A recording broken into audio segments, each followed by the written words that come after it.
M T എന്ന് പറയുന്ന രണ്ടക്ഷരം മലയാളികളെ സംബന്ധിച്ച് ഏറ്റവും മലയാളിത്തമുള്ള രണ്ടക്ഷരമായി തന്നെയാണ് നമ്മൾ മനസ്സിലാക്കേണ്ടത്. എം ടി എന്നത് രണ്ട് ഇംഗ്ലീഷ് അക്ഷരമാണെങ്കിൽ കൂടിയും അത് മലയാളികളെ സംബന്ധിച്ച് മലയാളികളുടെ മനസ്സിനോട് ഏറ്റവും അടുത്ത് ചേർത്ത് നിർത്തുന്ന രണ്ടക്ഷരങ്ങൾ തന്നെയാണ്. മലയാളിയുടെ സാഹിത്യ ലോകത്തെ, സിനിമാ ലോകത്തെ ഒക്കെ ഏറ്റവും സമ്പന്നമാക്കിയ ഒരു ജീവിതമാണ് അവസാനിച്ചിരിക്കുന്നത്.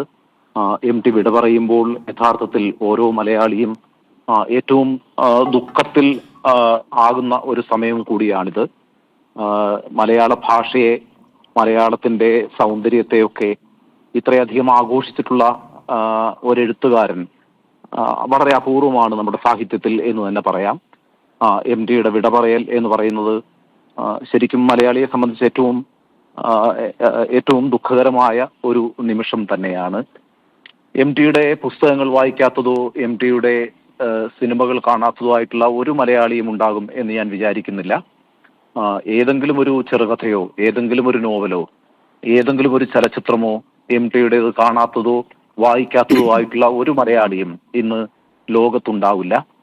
ആ അർത്ഥത്തിൽ എം ടി എല്ലാവരുടെയും ഒരു കുടുംബാംഗമാണ്. എം ടി ഒരു കാരണവരാണ്. എം ടി ഒരു സഹോദരനോ സ്നേഹിതനോ ഒക്കെയാണ്. അങ്ങനെ എം ടി എന്ന് പറയുന്ന രണ്ടക്ഷരം മലയാളിയെ സംബന്ധിച്ച് പല അർത്ഥങ്ങളിൽ അവരുടെ ജീവിതവുമായി ബന്ധപ്പെട്ട് നിൽക്കുന്ന ഒരാളാണ്. എം ടിയുടെ എഴുത്ത് ജീവിതം എന്ന് പറയുമ്പോൾ ഏറ്റവും പ്രധാനമായി എം ടിയുടെ ഒരു ഭാഷാശൈലി, എം ടിയുടെ കഥാപാത്രങ്ങൾ, എം ടിയുടെ കഥാന്തരീക്ഷം, എം ടി തിരഞ്ഞെടുക്കുന്ന സാഹിത്യ അന്തരീക്ഷം, ഇതെല്ലാം തന്നെ ഏറ്റവും മലയാളിയോട് ഏറ്റവും കണക്ട് ചെയ്യുന്ന ഒരു ഒരു ഒരു ഒരു എന്താ പറയാ, കഥയാണെങ്കിലും നോവലാണെങ്കിലും സിനിമയാണെങ്കിലും ഒക്കെ മലയാളിക്ക് വളരെ എളുപ്പത്തിൽ കണക്ട് ചെയ്യാവുന്ന ഒരു കഥാന്തരീക്ഷത്തെ നിർമ്മിക്കുന്നതിനകത്ത് എം ടി വലിയ രീതിയിൽ വിജയിച്ചിട്ടുള്ള ഒരു എഴുത്തുകാരനാണ്. നമ്മുടെ ഒരു ഗൃഹാതുരത, മലയാളിത്തം എന്നൊക്കെ പറയുന്നത് എം ടിയിൽ തങ്ങി നിൽക്കുന്നു എന്നുള്ളത് വലിയൊരു യാഥാർത്ഥ്യവുമാണ്.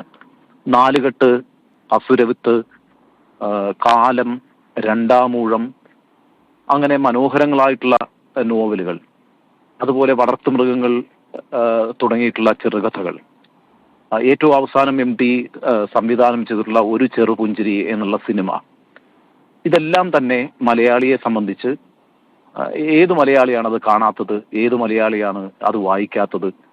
ആ അർത്ഥത്തിലൊക്കെ മലയാള ജീവിതവുമായി ബന്ധപ്പെട്ട് എം ടി വാസുദേവൻ നായരെ പോലെ മലയാളിത്തമുള്ളൊരു എഴുത്തുകാരൻ, നമുക്ക് ഒരുപാട് എഴുത്തുകാരുണ്ട്, നമുക്കൊരുപാട് ചലച്ചിത്രകാരന്മാരുണ്ട്, നമുക്കൊരുപാട് ഗദ്യകാരന്മാരുണ്ട്, നമുക്കൊരുപാട് ഉപന്യാസകാരന്മാരുണ്ട്. ഇവരൊക്കെ തന്നെയും നമ്മുടെ ജീവിതത്തിലെ പല സമയങ്ങളിൽ വന്നു പോകുന്നവരാണെങ്കിൽ എം ടി നമ്മുടെ ജീവിതത്തിലെ മുഴുവൻ സമയവുമുള്ള ഒരാളായിട്ടാണ് ഞാൻ എപ്പോഴും മനസ്സിലാക്കിയിട്ടുള്ളത്.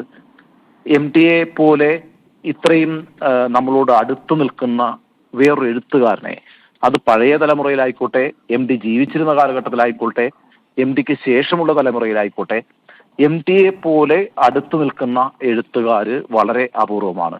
ഞാൻ പഠിക്കുന്ന കാലത്ത് ഞങ്ങളുടെയൊക്കെ കോളേജ് ക്യാമ്പസിൽ ഏറ്റവും അധികം വായിക്കപ്പെട്ടിട്ടുള്ള എഴുത്തുകാരൻ എം ടി വാസുദേവൻ നായരാണ്.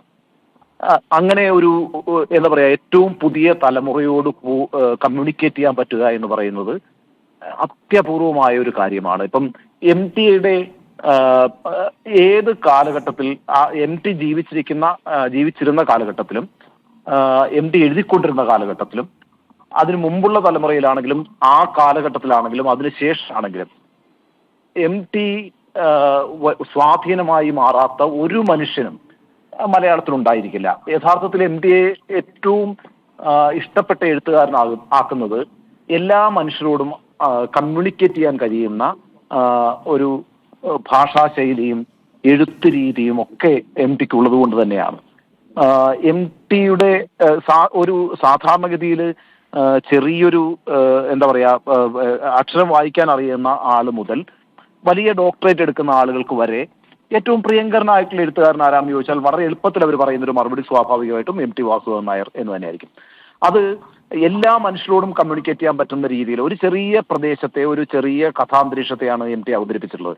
പക്ഷേ എല്ലാ മലയാളികൾക്കും വളരെ പെട്ടെന്ന് കണക്ട് ചെയ്യാൻ പറ്റുന്ന രീതിയിൽ ഉള്ള കഥാപാത്രങ്ങളെ തിരഞ്ഞെടുക്കുക, കഥാന്തരീക്ഷത്തെ തിരഞ്ഞെടുക്കുക, അത്തരത്തിലുള്ള പ്രമേയങ്ങളെ തിരഞ്ഞെടുക്കുക, അത്തരത്തിലുള്ള ഇതിവൃത്തങ്ങളെ തിരഞ്ഞെടുക്കുക.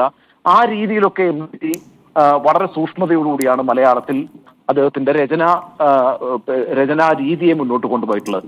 MT വലിയ അത്ഭുതങ്ങൾ സൃഷ്ടിച്ചിട്ടുള്ള എഴുത്തുകാരനാണ് എന്ന് ഞാൻ വിചാരിക്കുന്നതേയില്ല.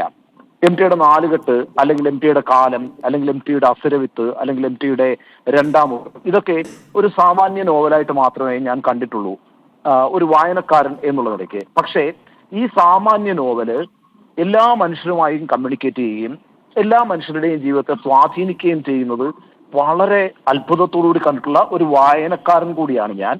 എന്നെ സംബന്ധിച്ച് MT എന്ന് പറയുന്നത് എന്നെ സംബന്ധിച്ച് മാത്രമല്ല, കേരളത്തിലെ ജീവിച്ചിരിക്കുന്നവരും എനിക്ക് മുമ്പ് ജീവിച്ചിരുന്നവരും എന്നോടൊപ്പം ജീവിച്ചിരിക്കുന്നവരും എനിക്ക് പിന്നാലെ വരുന്ന തലമുറയും ഒക്കെ MTയെ കാണുന്നത് എപ്പോഴും അവരുടെ അടുത്ത ഒരു ആളായിട്ടാണ്. MT എത്രയോ ദൂരത്തിലുള്ള ഒരാളാണ്. MT വാസുദേവൻ നായരെ എത്ര മലയാളികൾ കണ്ടിട്ടുണ്ടാവും? MT വാസുദേവൻ നായരുടെ എത്ര മലയാളികൾ സംസാരിച്ചിട്ടുണ്ടാവും? പക്ഷെ MT വാസുദേവൻ നായരുടെ നോവലില്ലാത്ത, അല്ലെങ്കിൽ ഒരു കഥയില്ലാത്ത എത്ര വീടുകളാണ് ഉണ്ടാവുക കേരളത്തിൽ? MTയുടെ കഥ വായിക്കാത്ത ഇപ്പൊ 10 പേരെ നമ്മളൊരു മലയാളി കൂട്ടായ്മയായിട്ട് എടുക്കുകയാണെങ്കിൽ ഈ 10 പേരിൽ 8 പേരിലും ഒരു MT വാസുദേവൻ നായരുണ്ട്, അല്ലെങ്കിൽ MTയുടെ ഒരു കഥ വായിച്ചിട്ടുണ്ട്, അങ്ങനെയൊക്കെ, അല്ലെങ്കിൽ MTയുടെ ഒരു സിനിമ കണ്ടിട്ടുണ്ട്.